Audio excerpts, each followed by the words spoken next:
Good evening. You are listening to the Fumblerooski podcast by Power 88 Dean Radio. I am Adam Wright along with Justin Tucker and CJ Medeiros.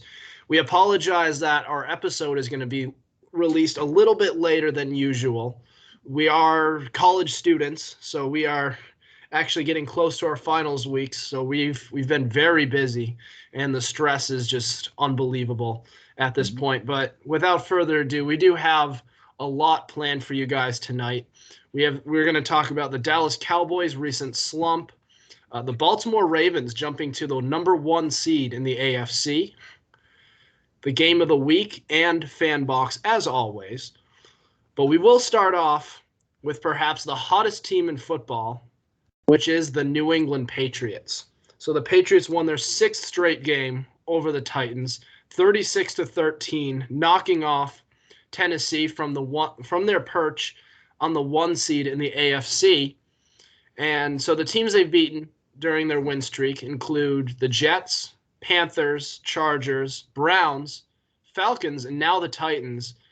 So do these wins validate the Patriots as contenders in the AFC and possibly in the Super Bowl? So CJ, I believe you had some thoughts on the team and on their coach, in fact. Yeah, I wouldn't say it makes them Super Bowl contenders, but I would say it definitely makes them contenders to go to the AFC Championship game. They beat Buffalo, they shut down Indy, then yes, I would say they're Super Bowl contenders. But I'm at that stage where I believe, but I just need to see a little bit more. You beat Buffalo in Buffalo, then you're definitely a Super Bowl contender. So I mean, and I just want to debunk this argument real quick. Everyone's like, oh, the Patriots didn't play anyone. The Jets, yes, I'll admit, the Jets are terrible. The Panthers, you're talking like the Panthers don't have a top 10 defense and a lot of weapons. Chargers, same thing. The Chargers are extremely dangerous. The Browns, I don't know what to make of them. We just kind of routed the Browns. And the Falcons, I don't care what you say, a shutout is incredibly hard to do in the NFL, so don't discredit that. And everyone's like, oh, yeah, but the Titans were hurt. And the Titans have a top 5 defense. So, and we still dropped 36 points on them with a rookie quarterback that only throws checkdowns. So, first of all, I wouldn't say they validate us for the Super Bowl, but they certainly validate us to be a contender within the AFC. Like I said, you beat Buffalo and Indy, then yeah, we're going to talk about you in the Super Bowl. Like I said, I just need to see a little bit more. And as Adam said with coaching, I don't care what anyone says. We need to start talking about Bill Belichick for Coach of the Year. No. Yes. Hear me out. A 6-game win streak, 8-4, with a rookie quarterback who's a game manager. Okay. And after going 7-9, he rallies back and started 2-4 too. Yeah, started 2-4 too. Yeah, started 2-4. They turn it around, and he's coaching this team to victory. Because, look, I'll be frank. On roster, on paper, the roster isn't really that much. It's nothing to sneeze at, I will grant you. But it's nothing, super special. But I do think Bill is coaching them to a lot of wins. And, look, maybe he shouldn't win it, but he should definitely deserve some love. Because coaching a team from 2-4 to 8-4, while beating, teams like the Browns and the Panthers and the Titans, that's not easy. And I just think if we can give it, if we can give it to Jason Garrett before, so why not Bill Belichick? And I'm pretty sure, didn't Matt Nagy win it his first year? Or something like that? Yeah, he did. He did win Coach of the Year. Yeah. So, Bill Belichick. That is all. Coach of the Year. All right. I hear your argument for that, and I'll get to it in one moment. To the original question of whether or not they are Super Bowl contenders, we need to calm it down a bit. I believe they are contenders in the AFC because of the way the AFC is playing out this year and the fact that they're on a 6-game winning streak. And sure, you might complain about the quality of competition, but they did beat the Chargers, and the Chargers are a playoff team, regardless of what people may think about them. They have some good quality wins on their record, including the Chiefs, and I think that means something. And so I think the Patriots going up against the Chargers, and the Chargers were supposed to win, and the Patriots manhandling them the way that they did, shows me that they are very serious in the AFC. But until I see them in the playoffs, I cannot call them like Super Bowl contenders or like major contenders. The problem with the Colts is they're shaky sometimes when they have to rely on Carson Wentz. Outside of that, they are solid as hell. If they rely on Jonathan Taylor, they'll never lose a game the rest of the way. I predict if Jonathan Taylor balls out the rest of the season, they're not going to lose another game. And so that is the only true competition I believe they have left. I could be wrong, but outside of the Bills, who again play up and down at times, they play great against the Saints, but against the Colts, not so much. And to your point about Bill Belichick being coach of the year, it definitely warrants some merits, but my only problem is I can't put him over a guy. I can't put him over John Harbaugh at this point in time because John Harbaugh is the number one seed in the AFC with half his team on IR. That should not be happening. But somehow, some way, he keeps his team motivated. He keeps his team in these games, and somehow, some way, he continues to pull off these miracle games where everybody thinks the Ravens are going to lose it, and then last second they pull it off in a victory. So I hear why you're saying Bill Belichick. It warranted some merits, but until like John Harbaugh loses some more games, I think he is head and shoulders above everybody else. And I might be forgetting another name at this point in time. I won't argue. I mean, you make a valid point. So here's the thing with whether or not these wins validate the Patriots as possible contenders. Like a 6-game winning streak is impressive in any context. The only issue is you can look at all of these wins and kind of nitpick a little bit. And, the Jets are the Jets. You don't need to nitpick there. But the Panthers, I mean, they were a sinking, and they still are a sinking ship. And they're just falling apart. Bill Belichick has Sam Darnold's number. Then you look at the Chargers. Yeah, they beat them, but they're going through a major slump right now. They just lost to the Broncos, and I believe what are they? 7-5, 6 and like that. 6 and 5 somewhere. I think they're 6 and 5. But they're underachieving big time. And don't get me started with the Browns. That team is imploding. They're falling apart at the seams. Falcons, sure. And a shutout is very impressive. But who does Matt Ryan have to throw to? Patterson. Kyle, who was out. Russell Gage is decent, I guess. Cordero Patterson was out for that game.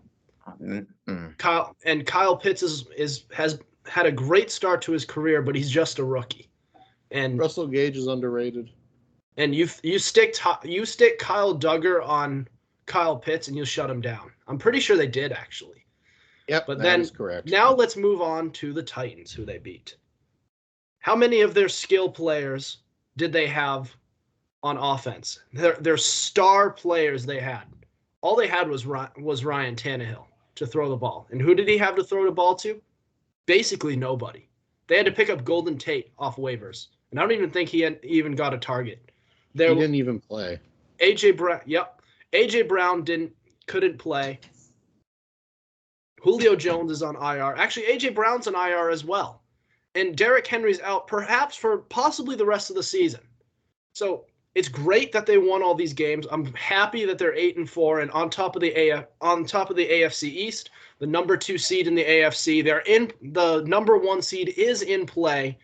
But in order for them to be a Super Bowl contender, they need to win both games against the Bills. Not just one, because we believe that they should beat. The expectation is they should win one of these 2 games against the Bills. Mm-hmm. But if they beat them twice and also beat the Colts, oh boy, they should be favorites in the AFC at that point. But that's what it's going to take. At this point, I'm not sold. I'm still pretty much on the fence. What? Adam being realistic about his Patriots? I've always been realistic about my Patriots. You used to be so hard on them for no reason other than I told you your team will make the playoffs, and you didn't believe me when I told you that, and you now all of a sudden they have a chance, and now you're like, we'll see. Come on now. I'm still will see. And have you seen a lot of these Patriots fans lately? A lot of people are already buying their tickets to the Super Bowl and saying we're going to the Super Bowl. This is the 2001 Patriots all over again. Let me ask you this. And I think I asked this a couple episodes ago. On this Patriots team, comparing it to the 2001 Patriots team, who is Willie McGinnis on that Patriots defense? Judon. Is Matt Judon anything like Willie McGinnis? I mean, he's a Hall of Famer. How about Teddy Bruschi? Who's Teddy Bruschi? Hightower. I guess Hightower would have to be. When he was in his prime, maybe. Hightower's not the same guy he once was. Okay. Okay, then Van Noy. I guess you'd have to tell me Ty Law is J.C. Jackson. Sure. Yeah, Ty Law is JC. Yeah, but Ty Law is nothing. J.C. Jackson is nothing like Ty Law. Again. Ty Law is one of the best corners in Patriots history. In league history, too. Obviously, he's in the Hall of Fame. J.C. Jackson's nothing like that. He's a youngin'. He's just getting started. Give him a break. I'm not saying he's going to be like that, but he's off to a pretty good start. He's having a good year. I think he's a very good number 2, and who has been playing like a number 1 recently. But he's nothing. You know what you call a number 2 who plays like a number 1? You want to take a wild stab? That's a number 1. If you play like a number 1, you're a number 1. J.C. Jackson. Okay. But if you're asking us to compare this team to the 01 team, we're trying to find players comparable. We're not saying they're exactly like them or they're going to end up like them, Hall of Famers, because that's not exactly the easiest thing to do. What we're telling you is it could happen. This is a similar team to that 01 team. I'm not saying Mac Jones is Brady, but in the way he's managing the game, it's very Brady-esque. He's not asked to win you the game. You're asking him to basically not lose you the game, like Brady was when they won the Super Bowl the first time. He's taking the smart decisions, taking what the defense is giving him, like Brady did against the Rams. So give him some time, be patient with this team, and maybe we'll see them in the AFC Championship game, and then go from there. That's progress in my eyes, because a year ago, we weren't even thinking of this team in the AFC Championship game. So to say that the team is built the same way as the 2001 Patriots, yeah, I agree. They are built the same way. You know, it's the offense is more just take advantage of the other team's mistakes and let the defense create more opportunities and capitalize on those opportunities. But I'm just saying those 2001, some of those players on defense in 2001 were far better. Not even in the same. This team is not even in the same stratosphere on defense as those 2001 players. Okay. Let's calm down. It's been a good defense, but I just don't. I'm not sold yet. All right. You're entitled to your opinion. I'm just saying it's not out of the realm of possibility. We're not saying they're going to be like that. We're saying it's very possible, not trying to exaggerate it. I don't think they're going to be like that, but I think they can be Super Bowl contenders in their own way. Do you think this offense is? Here's what I'll ask you, and this is what I'm thinking. Do you think this offense is better than in 2001? Absolutely, I do. Because I think it kind of is. It kind of is. Yeah, it is. No. We have a better running back. We have a first-round quarterback. We have a pair of decent tight ends, and our pass catchers are and our wideouts are way better, and our line's better too. Yeah, I think this is much for another time. But we'll definitely have more. I mean, this is like we said, this will be very telling these next few weeks of just how good this Patriots team is. But anyways, we're going to talk. We talked about one team who is on top, who's in the 2 seed, which was the Patriots. And because of that victory for the Patriots, there's another benefactor of that, which is the Baltimore Ravens, who were able to take over that number 1 seed from the Titans. We'll talk about the Ravens next. Justin's Ravens. Yeah. You're listening to the Fumblerooski podcast. Yes.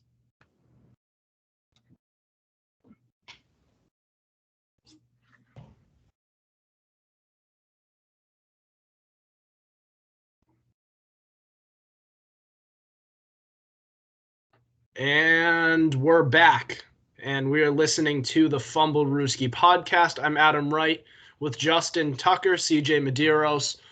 We're talking about the AFC again, and the Baltimore Ravens not only were able to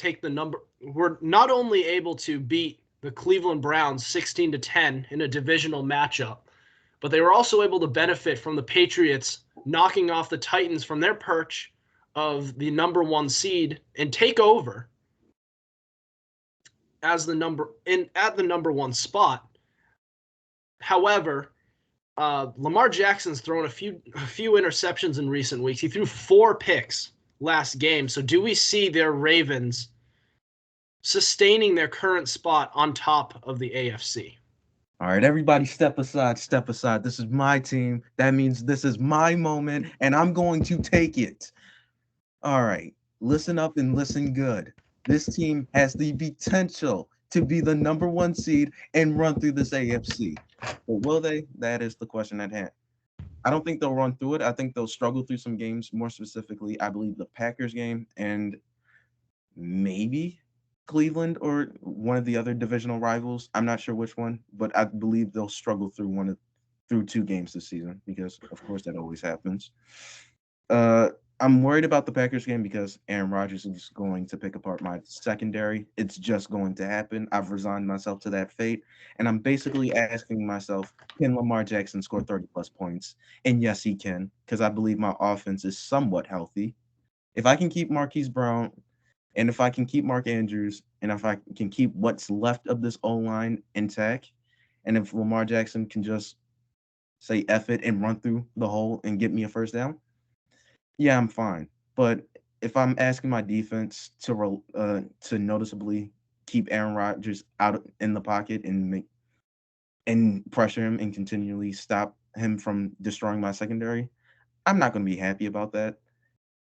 That's number 1. Number 2, I'm glad my defense stepped up Sunday night against the Browns. That made me very more confident in my defense, more specifically Patrick Queen, who's been coming along well these past couple of weeks. I'm liking what I'm seeing.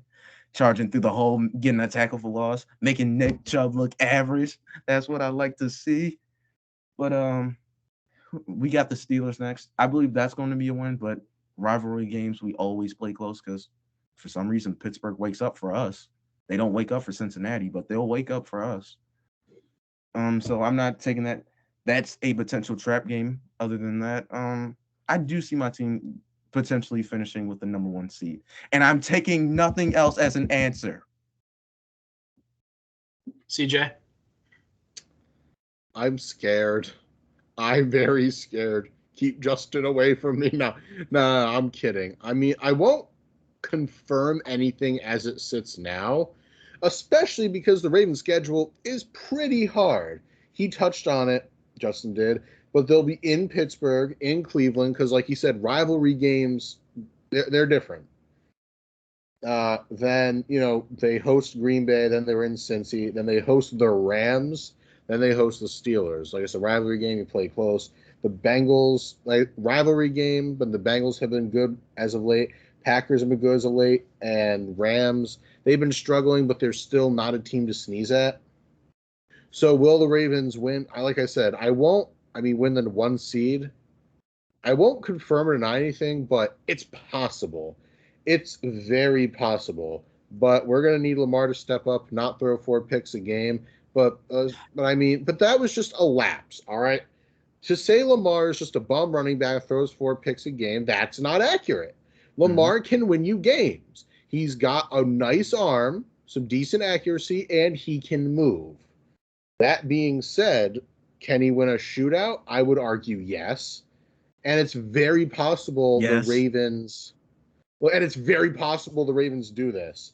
Personally, like I said, I won't confirm or deny anything, but I will hint that they probably have, despite the hard remaining schedule, they definitely have the best chance. I mean, the Patriots are a bit young, they have Mac.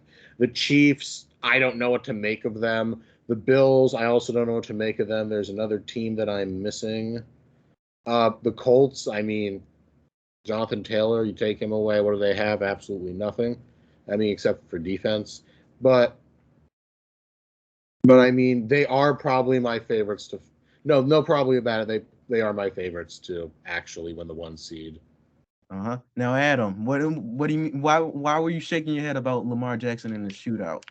He absolutely can. As a matter of fact, he's come back to win shootouts. Here's the thing with Lamar Jackson. I'm listening. He's, especially with the Baltimore Ravens, they have always been, during Lamar Jackson's tenure, a run-first team. Yeah. And when you are a run-first team, you win most of your games when it's not a shootout, when you get up early and you control the clock and you run the score up. But God forbid it's a close game where the other team's scoring as well. You can't keep up with that if you're primarily a running guy. And I've seen that time after time where he's not able to play from behind. I know he's been able to pull out some victories lately. That's been nice, but it's just not his play style. That's typically the way run-first offenses work, which is why you typically don't see those teams winning Super Bowls. I understand what you mean, but if I may, this isn't any run-first offense. I mean, to say it's a run-first offense is true, but when your quarterback also adds another dynamic, there's something that's got to be taken into consideration. I mean, Lamar is absolutely electric, too. And can he throw? I honestly think he can. I mean, he did that against the Vikings. He did that against the Colts. I mean, he's done it a bit. And to say that I don't trust him throwing, I just can't say that. I mean, I genuinely like what I've seen, and he's up there in the MVP race, and it's just Lamar can definitely win you games. He's just too electric. I mean, you would need for him to have a really bad off night or a lights out defense to contain him. Yes.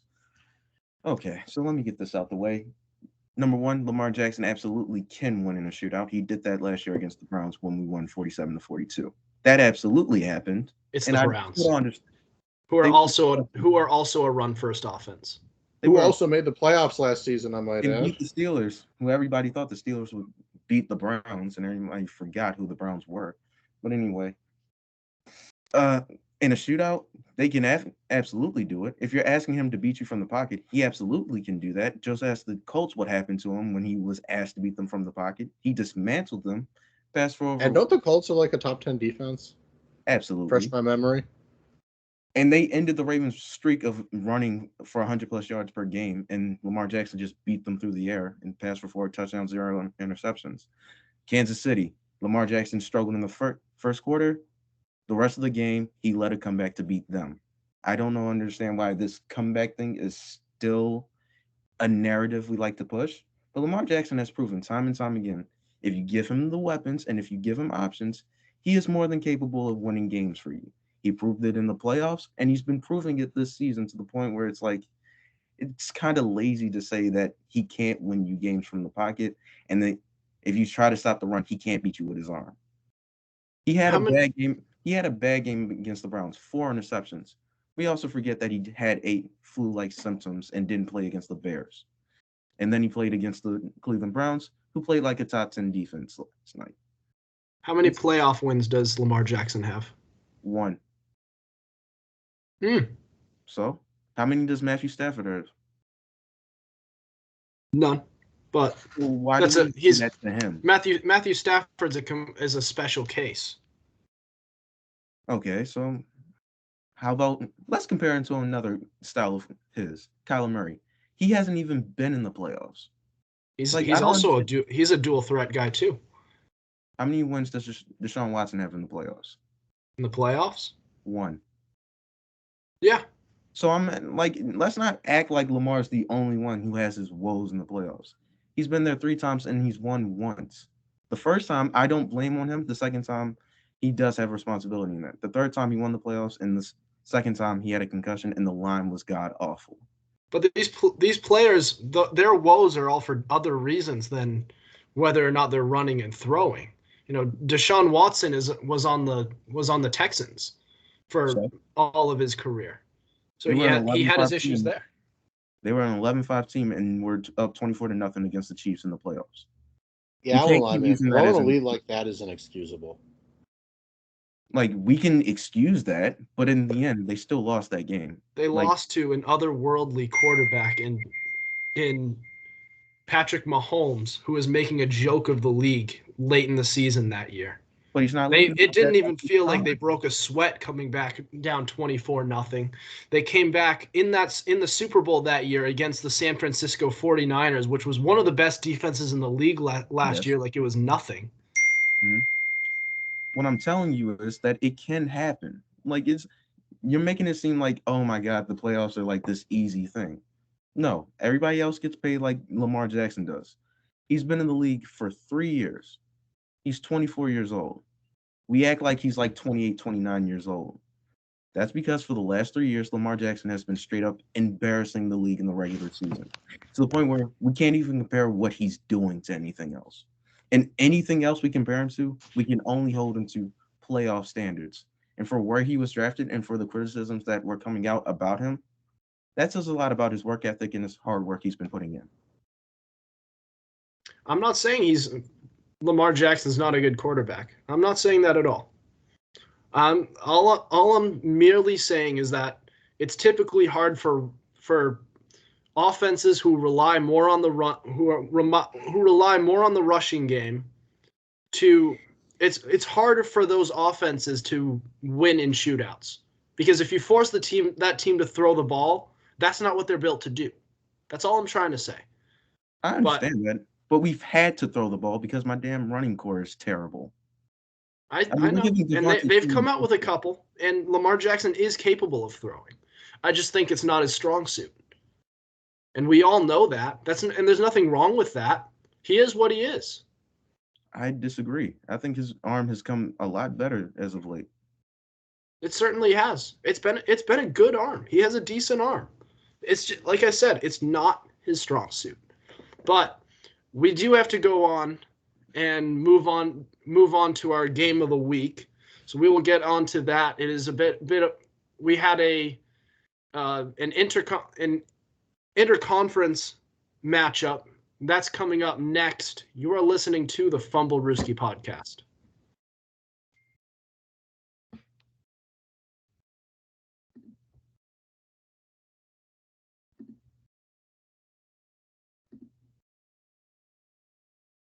This is the Fumblerooski podcast by Power 88 Dean Radio. I'm Adam Wright with Justin Tucker and CJ Medeiros.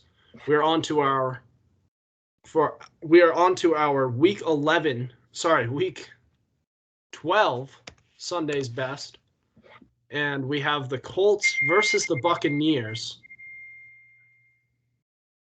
And so in this game, the Colts were ahead for most of the first half and held a 24-14 lead as late as halfway through the third quarter. But then at that point, Tampa answered with 2 touchdowns off turnovers produced by the defense and a field goal to go along with it, and take a 31-24 lead with 10 minutes left in the fourth.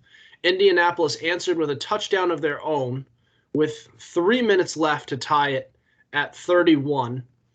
And Tampa immediately answered with a drive that ended with a 28-yard Leonard Fournette touchdown to retake the lead at 38-31. Would hold on to win by that score. I think he scored that touchdown with about 20 seconds left on the clock, so Indianapolis didn't have enough of a chance to tie it. But guys, what are your thoughts on this game? CJ, you want to go first? Yeah, I do. Tom Brady, as it sits right now, is my favorite for MVP. This hurts me because Leonard Fournette carried him.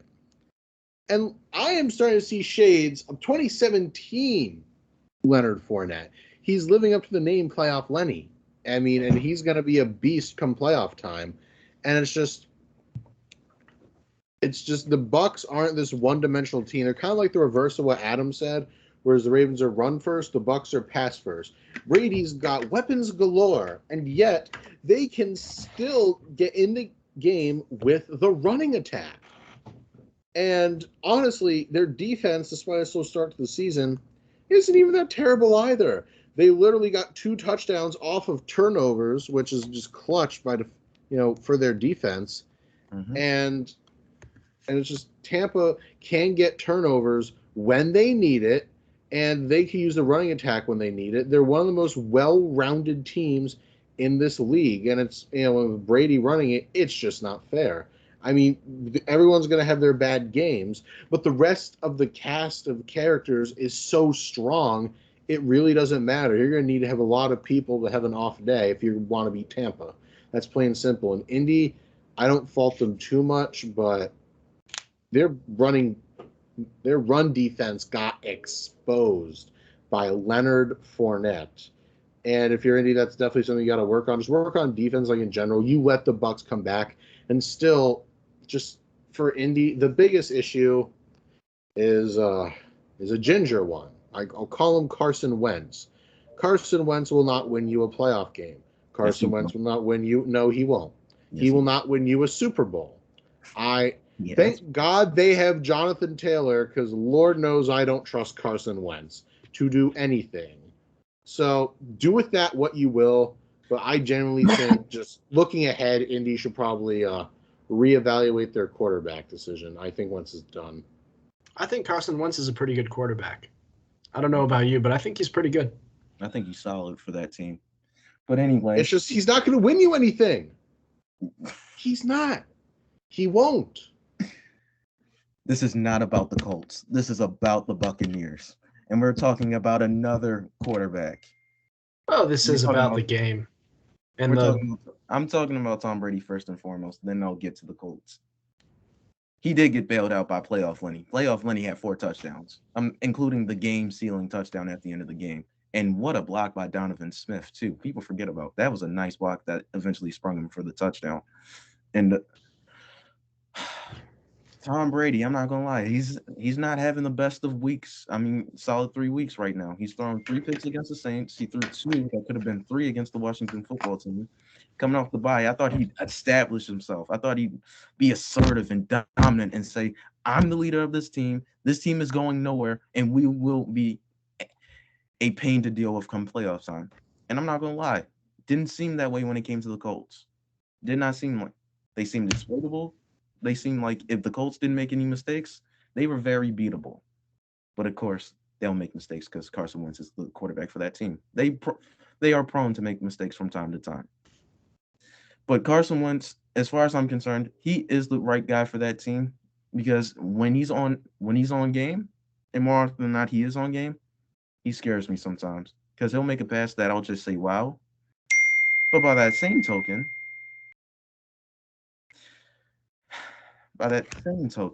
he'll have one of these plays where it says, why did he throw that ball?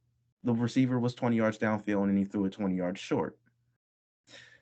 He's one of those players. So I believe if he can just keep his head on straight and rely on the run game, thankfully they have Jonathan Taylor, then you'll take a lot of pressure off him to make these Herculean-like type throws, and he's allowed to just sit there and think about the things. And now that he has a good O-line, he doesn't have to try to do too much, which is why I think the Colts was a perfect destination for him. And he's not playing too bad. I think he's been roughing up his play as of late. I think he just had, I wouldn't say a bad game. I think he had an okay game. But at the end of the day, I expected, watching at halftime, I expected the Colts to win. And I was surprised that the Bucs pulled it off at the end. All right. So as for the Carson Wentz slander, because I have been a big fan of Carson Wentz, to be honest. Not a big fan, but I like Carson Wentz. You want to know what his statistics are? So his statistics are, his touchdown to interception ratio, 21-5, and one of those interceptions in that game the other day was a garbage time pick where he kind of just had to chuck it up there because he had to. And nearly 3,000 yards, which is pretty good, especially since he doesn't really need to win them games. It's all a team effort. This team is good all around. Good offensive line, good defense, good pass catchers, great rushing game. And Carson Wentz is just along for the ride, and he's the perfect guy to do it. This was the perfect destination for him. All right, now on to the Buccaneers. Now, the Buccaneers, I thought this was a very encouraging game for this team. Number one, because I thought this was a trap game for the Buccaneers, that they would have a tough time winning, and they did. And this was a good test for them to sort of test out their strength, and they passed. This also showed that Tampa Bay could win in more ways than just passing the ball 40 to 50 times a game. There's Tom Brady. As much as we like to think he's not human, he is human. Mm-hmm. And when he has his games that are a little off, it's nice to know that he has a rushing game to pick him up, and he has a defense to help pick him up. And Tom Brady, I'm really not worried about him. He's still my pick for league MVP. We're going to talk about league MVP on the fan box in a little bit. But honestly, this Buccaneers team, this was a very encouraging sign for them, and the schedule for them only gets easier. I mean, look at all the tests that they have. I think Tom Brady is going to have the opportunities of his life to pad his stats and solidify his MVP case. He's going to run away with it in a couple of weeks. This game against Atlanta, this game against the Bills, they just lost Tre'Davious White. It's going to look great. As for the Colts, it's kind of more like a moral victory for them. They really hung in there and kind of gave the Buccaneers a scare. And I think this is a team that nobody in the AFC wants to face. As a Patriots fan, I think I can wait for the Colts to come in and face the Patriots. I don't think they're going to beat them, to be honest. I'm a little skeptical. You're skeptical of the Colts beating the Patriots? I think the Colts have a very good shot at doing it, yeah. All right. The way they gave the Buccaneers a scare and the job that they did to limit their strength, that's another narrative for this game, was that each team did a great job of limiting each other's strengths. Jonathan Taylor did not have that good of a game. And he was the one who was going to win them the game. They stopped the run. As for the Colts, they stopped the passing game. And it was just incredible to watch what these two teams did. I agree, but I enjoyed watching the game. I like the matchup between Villa and Quentin Nelson. Something I enjoy watching. Hopefully, I see for years to come. But overall, nice matchup. Playoff when he bailed out the GOAT, which I find weird. Because he's the MVP, right? Who's your GOAT? And I can name a time where he was bailed out. If you say Lamar Jackson, I'm hanging up this call and kicking you off the podcast. Okay, I wasn't going to say him. Tom Brady. What are you going to say, Aaron Rodgers? He was bailed out in the conference championship game by his defense. during his Super Bowl run. No, I said Tom Brady. I said it. There you go. There you go. See, it wasn't that hard. Unlike Brady beating Eli Manning in a Super Bowl. All right. Anyways, I think we've had enough of talking about the AFC for these last two episodes, which is really heavily focused on that. So we're going to transition over to an NFC team who's starting to struggle a little bit in the Dallas Cowboys. We're going to get to them next and what's going on with them. This is the Fumblerooski podcast. Stay tuned.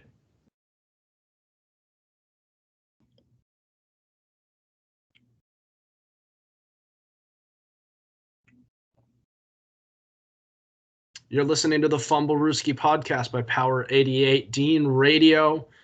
Adam Wright, Justin Tucker, CJ Medeiros. Guys, the Cowboys lost to the Raiders on Thanksgiving for their third loss in 4 games, falling to 7-4 and the 4 seed in the NFC playoff picture. I'm getting so used to talking about the AFC.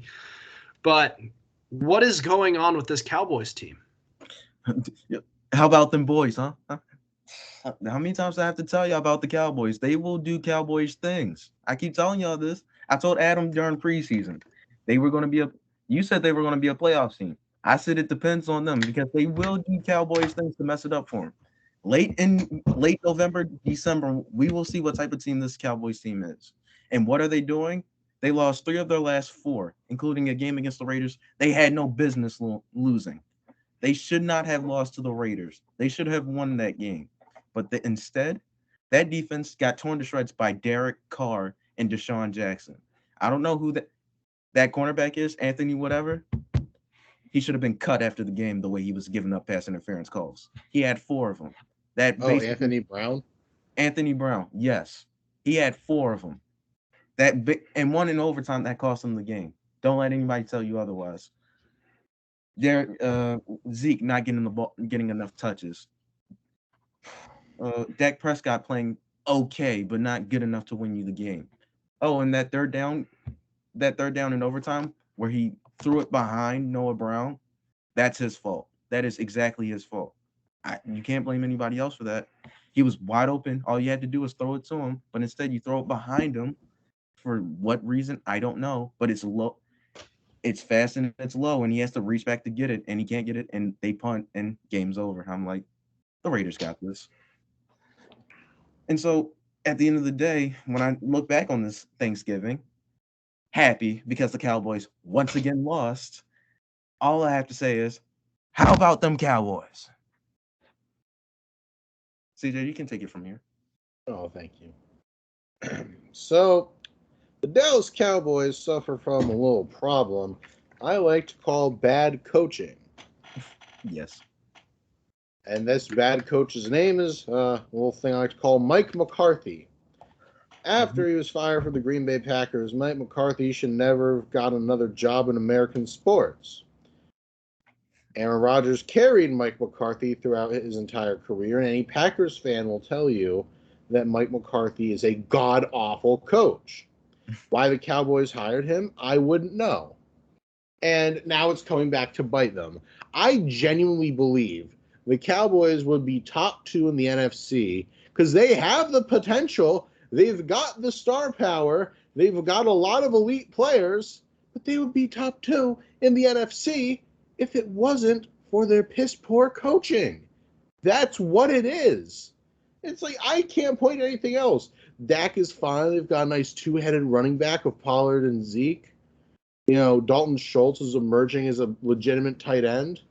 You've got their receiving core of Amari and CD. Mm-hmm. And don't they have Michael Gallup too? Yes, they do. And Noah Brown, who's also very decent. Mm-hmm. Dalton Schultz too. Yeah, I mentioned him. And on Cedric the D-line. Wilson. Yep. Oh, of course. Let's get to the practice squad too while we're at it. Let's just mention the whole team. Yeah, I mean, and on defense, not as impressive, but, they still have guys like Michael Parsons, Leighton Vander Esch, and Trayvon Diggs. I mean, this is not a bad team, but they're doomed by bad coaching, and that is my issue. I will die on this hill.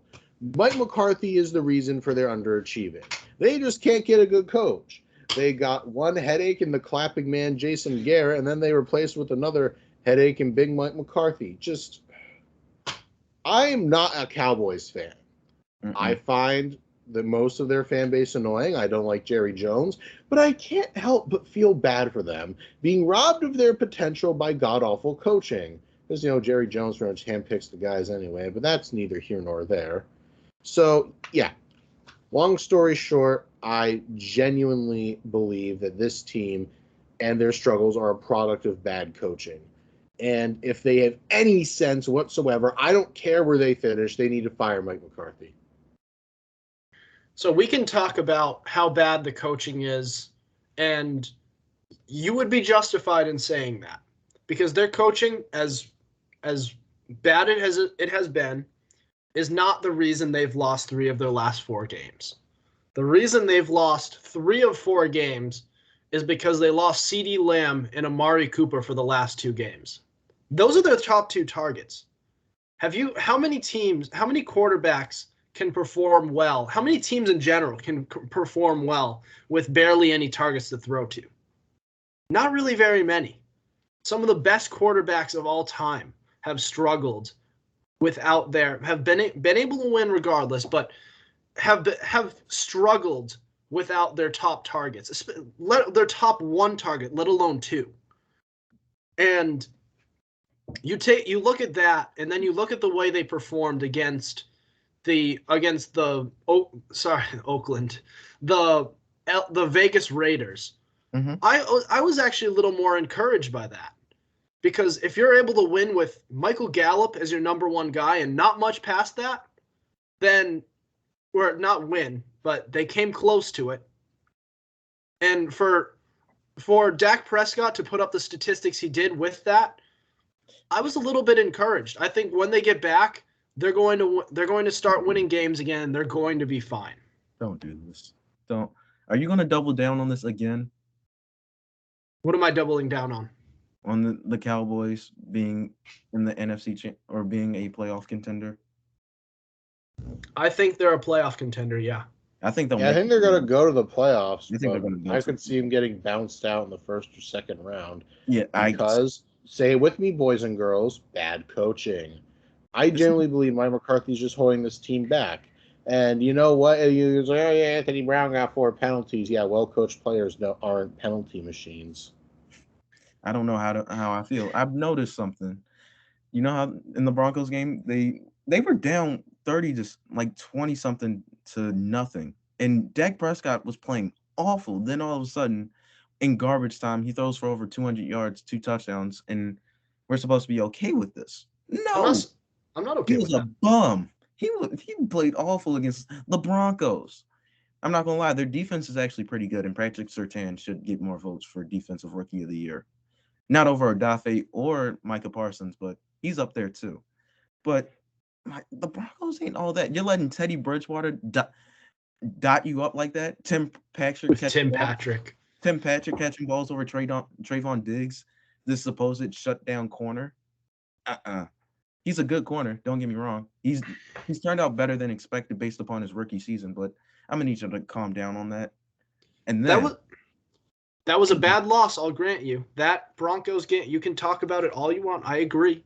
You don't have to talk. I saw the game too. It was a bad loss. However, if they did not lose Amari Cooper and CeeDee Lamb for 2 weeks in a row, they'd be what's their record right now? 7-4? Yeah. They'd be 9-2 right now. Or is my math off? No, 9-2. You would think they'd be 9-2, but they always lose on Thanksgiving. That's the only reason I enjoy Thanksgiving. They always lose there. This is a different Cowboys team. This is a different Cowboys team. We always say that, and then around this time they start to lose. We do not always say that. We do not always say that. We always say like, "Oh, this is the team. They should make the playoffs," and then all of a sudden, yeah, they lose and don't make the playoffs. Name a year where that happened. 2020. They should not have lost the NFC East that year. 2019. That was a very mediocre Patriots team in 2020. Sorry, No. Patriots. Cowboys. That was a very mediocre Cowboys team in 2020. They were without Dak Prescott that year, and their defense was horrible. Okay, then. I'll be fair. 2019. 2019? Yes. I thought that was a very mediocre Cowboys team that year. Who they I had? never. Dak. What's that? They had Dak. They had Michael Gallup. They had Amari Cooper. They had Zeke. They had Tony Pollard. Their defense wasn't very. Again, the whole East, the NFC East wasn't that good. They just didn't have a good year. But you're telling me the East is on the line against the Eagles. They give you 17 points, and all you can tell me is Dak Prescott, your franchise guy who you've invested long term in, can only give me 9 points in crunch time.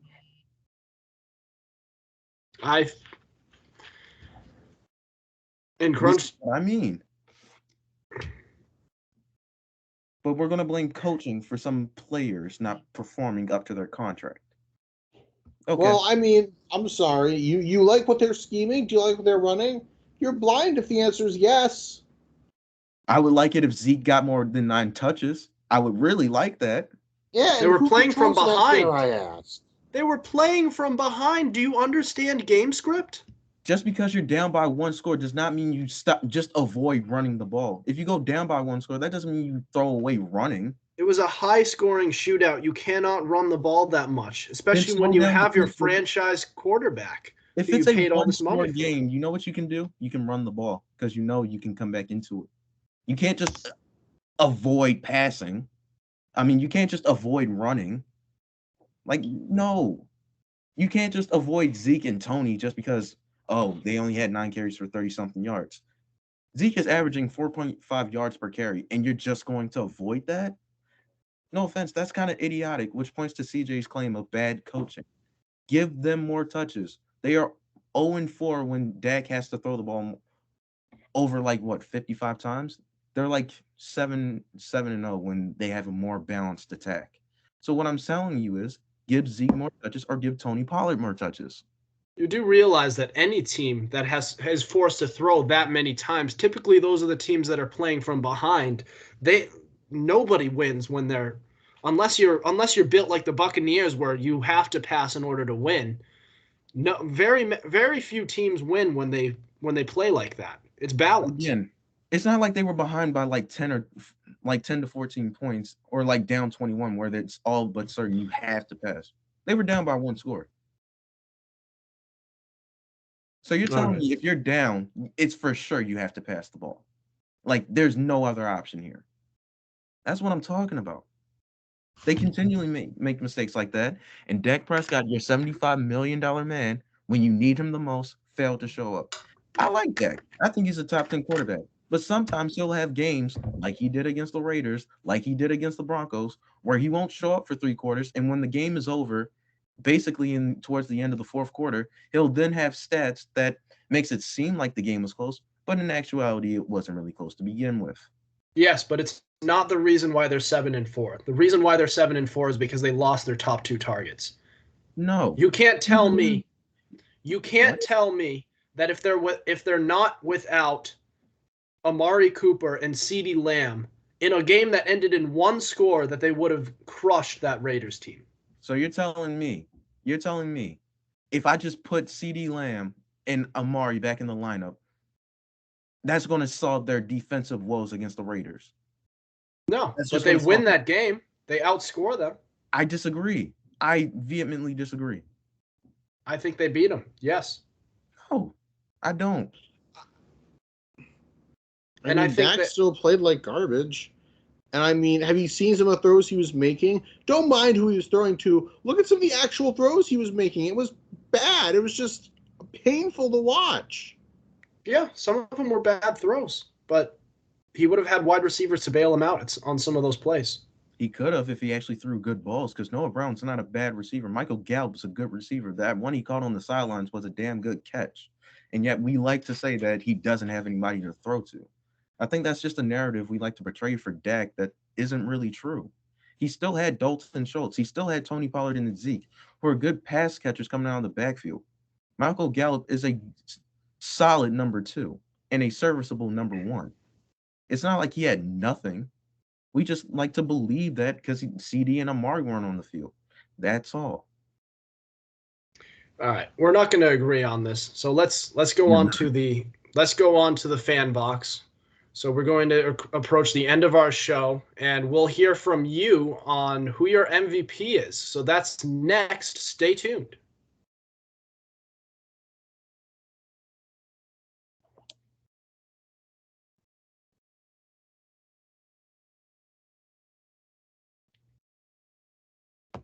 Welcome back to the Fumblerooski podcast. I'm Adam Wright with Justin Tucker, CJ Medeiros. So we are approaching the end of our show, and you know what that means. That means we are on to the Fumblerooski fan box. So we post a question box every Monday, and you can respond with hot takes, questions, and more, and we will discuss it and give you a shout out on our podcast. Respond to next week's fan box question to be featured on our show. So the Fumblerooski fan box question of the week was, who is the MVP 3/4 of the way through the season? So I've asked this during basically every quarter of the season. I asked a quarter of the way through, I asked halfway through, and I'm asking now, which is 3/4 of the way, just to kind of get a feel on who we think the MVP is going to be. So throwback to the beginning of the year when everybody was saying Kyler Murray. And I've got to say, none of these answers included Kyler Murray. And Kyler Murray has dipped in the MVP race. And this is why I like to post it throughout the year, to kind of figure out who we have. And we will start with Tyson Tate, who started off with saying, even with the loss, Kirk Cousins. Shut up, Tyson Tate. No, look, man, with all due respect, you can't have that record and be MVP. It's just not allowed. His stats are there, but the record isn't there. And you have to lead the team to wins as well. And statistically, he's having maybe his best season yet. It's not doing jack for him. 23 touchdowns to, 3 interceptions? Yeah. That's his best season yet. That's solid. And I mean, Kirk Cousins' stats are there, but you just... Not with that record. That's not going to happen. I'm sorry. All right. Now, moving on, Brian Mucker, our former co-host, said Aaron Rodgers has been remarkable playing through injuries and getting some clutch wins. Okay. The first thing is, I'm not sure if he's being sarcastic or not about the injury thing. I'm going to make that clear. But if he is serious, yeah, Aaron Rodgers is, as of late, has been making the case for MVP, especially since when he was out, that offense had nothing going for him when Jordan Love took over the helm. So, yeah, I think he's top 5, if not top 3. Yeah, I think he's up there. He's not my pick, but I can understand the case for him. And if he really turns it on, or if some guys who are ahead of him in my book start to struggle, I could start to see him in there. I mean, I see it. He's not my pick. He's my 3rd pick, but yeah, I can see it. All right. Now, Patrick Willever said NFL MVP is Tom Brady. And he said, my MVP is Joe Mixon. I've got to say, Joe Mixon is playing good. He's playing He's well. one of the most underrated backs in the league, honestly. He's playing well, but I would take Joe Burrow and Jamar Chase on that Bengals team over Joe Mixon. There's a joke here, but I can't say it. But yeah, Joe Mixon has been playing good. But yeah, Tom Brady is the MVP at this moment in time. Probably. Yep. Grayson Mortimer said Brady. Speaking of who's MVP, I think we all agree that it's Brady right now. Yep. And then speaking of CJ's opinions on Tom Brady being MVP, he said it's Brady and he's pulling away from the competition. He's not. I mean, just look at the numbers, bro. He's not. Look at the numbers and look at the record. I'm looking at those numbers, and no, he's not. Statistics are there. The record is there. He's These doing it. Oh my! These last 3 games, you're telling me he's pulling away. After what you saw these last 3 games, you think he's just by far pulling away. Well, I would take him over anyone else in this league. Literally, look at the statistics. Rodgers isn't there. Lamar's not there. Like, no one's near him. He's going to solidify it in rushing. Lamar's top 10 in rushing. If he continues this up, I could see him winning MVP. Just because he had one bad game, we cannot kill him for it.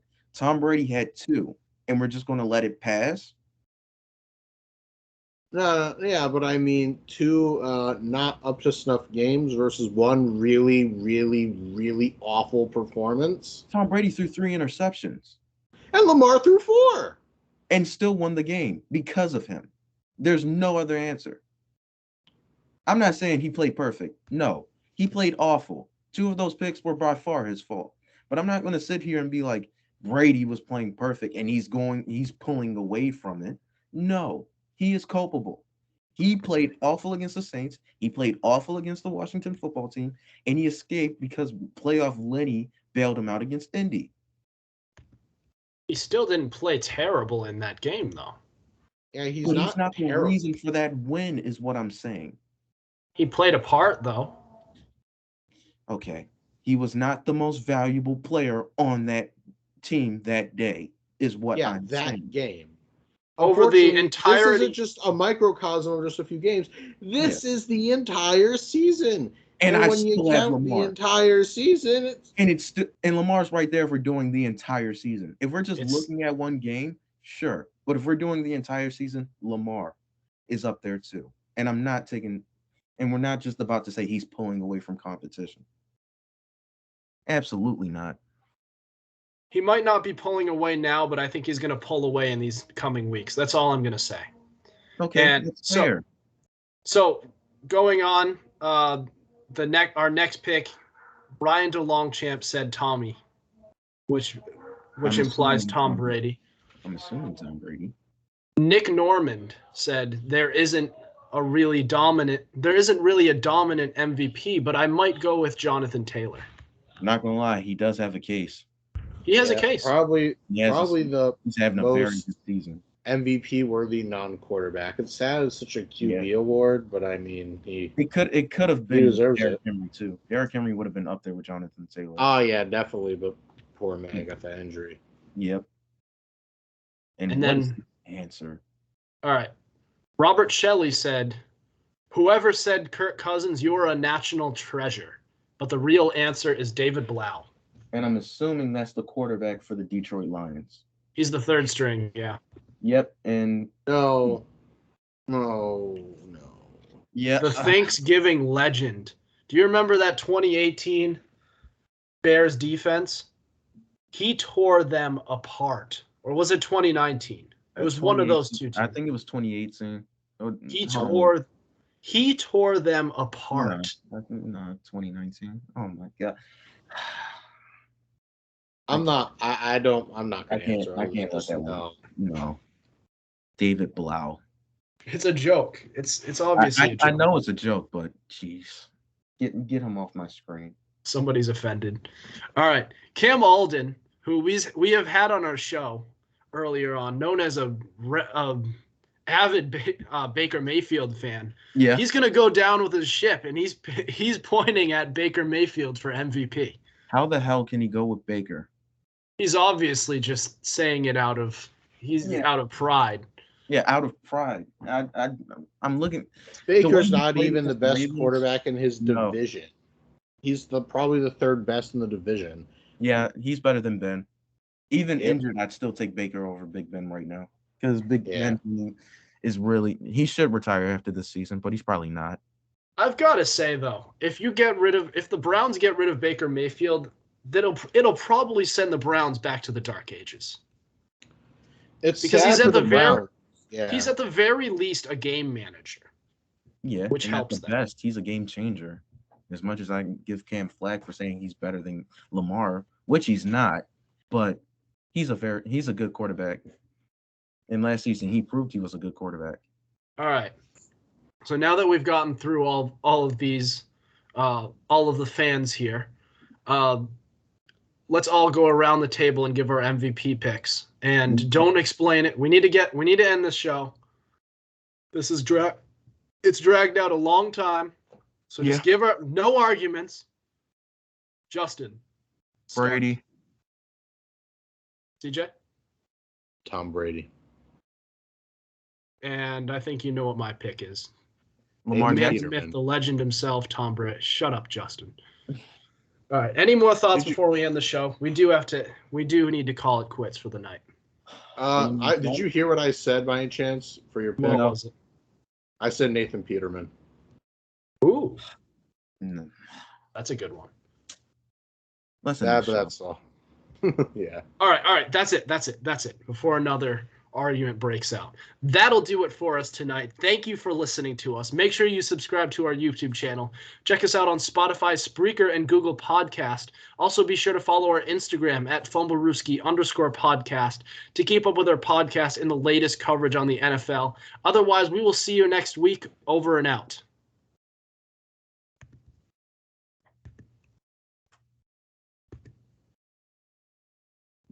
Well, that was